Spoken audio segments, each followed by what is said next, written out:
Kwa majina naitwa Celestine Lucas Selemani, ni mganga mfawidhi katika zahanati ya Mtundu.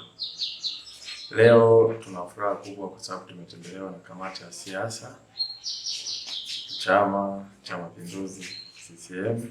Wamekuja hapa kwetu kwa ajili ya kuja kuangalia maendeleo na mapungufu ambayo yapo. Kwanza nipende kushukuru Mheshimiwa Rais Mama Samia Suluhu kwa namna anavyozidi kusupport na upande wa afya, lakini pia Elena Foundation ambao pia wamekuwa ni mfadhili wa zahanati hii. Tumeona amejenga jengo la mama na mtoto, lakini pia ametujengea theater na saa hizi yupo kwenye finishing kwa upande wa kichomea taka na shimo la kondo. Hayo ni mafanikio ambayo yote ni kwa sababu ya uongozi tuliokuwa nao mzuri. Changamoto kubwa tuliokuwa nayo kwenye zahanati yetu ni maabara. Hii inachangia pia na imepelekea kuwepo kwa namba ndogo ya wateja. Naamini maabara itakapokuwa imekamilika tutakuwa na namba nzuri ya wagonjwa. Nipende kumshukuru Mheshimiwa Diwani, maana anajitoa kutembelea miradi, anajitoa kutembelea pia huduma. Tumekuwa naye karibu toka alipoingia kwenye madaraka, kutusukuma, kutukumbusha. Mheshimiwa, tunashukuru sana. Sana. Ndio, kwa majina naitwa Joseph Kibiriti Zakona, ni diwani wa kata ya Tengolumasa, vile vile mjumbe wa kamati ya elimu, afya pamoja na maji. Nimefika katika zahanati yetu hii ya Mtundu kwa ajili ya kujionea namna ambavyo shughuli za kitabibu zinavyoendelea. Kwa kweli tumetembelea zahanati yetu, tumeona madaktari wako kazini na wanafanya kazi ambayo wameajiriwa. Ilani ya Chama cha Mapinduzi, moja ya mambo makubwa ni kutoa afya kwa kila Mtanzania.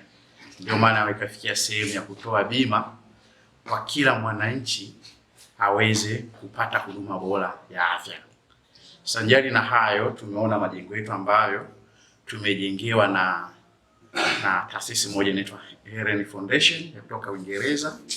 Ni namna gani ambavyo serikali ya Tanzania inafungua milango kwa wageni kuingia katika nchi yetu na kuweza kutufadhili katika maeneo mbalimbali.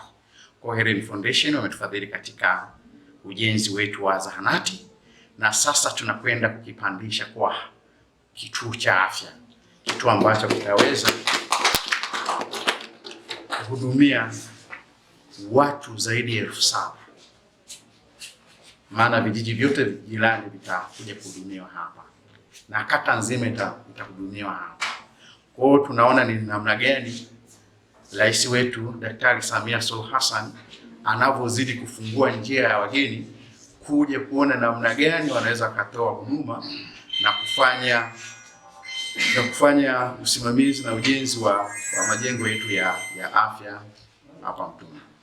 Nadhani mpaka juzi Mheshimiwa mbunge alikuwa kwenye jitihada za mwisho za kukamilisha kuwa kituo cha afya. Kwa hiyo ni jambo la kumshukuru Mwenyezi Mungu, tumempata mbunge ambaye anafanya kazi pamoja na wananchi. Mara kwa mara anazidi kuniamrisha, nenda wakaangalia wananchi wana changamoto gani. Kwa hiyo tunaposikia kata ya Tengolumasa na jimbo zima la Chato Kusini tuna mbunge wetu shupavu Mheshimiwa Pascal Lucas Lutandola, halali kuhakikisha, na mimi niwahakikishie wananchi, mpaka jana kwa taarifa nilizokuwa nimezipokea, tayari zahanati ya Mtundu imepandishwa hadhi kwenda kuwa kituo cha afya.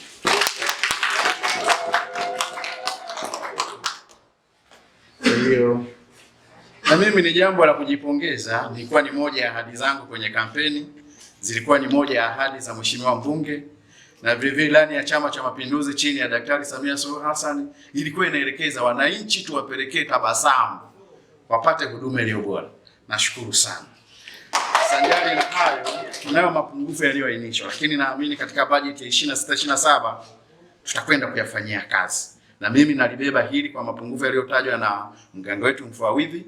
Nitayapeleka kwenye kamati yetu ya elimu ya afya na maji ili kuhakikisha kwamba tunatatua tatizo la maabara, tupate darubini ili wananchi wetu watibiwe kwa kufuata vipimo wala sio kwa kupiga ramli. Kwa hiyo niwahakikishie kwamba hilo tutalifanya na litawezekana ndani ya serikali ya Chama cha Mapinduzi. Mwisho nichukue fursa hii kuupongeza uongozi wa kata chini ya afisa mtendaji wetu wa kata kwa namna ya kipekee naye anaoweza kufanya kazi kuhakikisha kwamba kata yake inakuwa miongoni mwa kata bora kwa kuwahimiza watendaji walio chini ya ofisi yake kufika kazini na kutenda kazi kwa weledi. Kwa hiyo ni swala la kumpongeza, nimshukuru sana na nimuombe aendelee kufanya hivyo. Lengo ni nini? Kupeleka huduma kwa wananchi. Asanteni sana.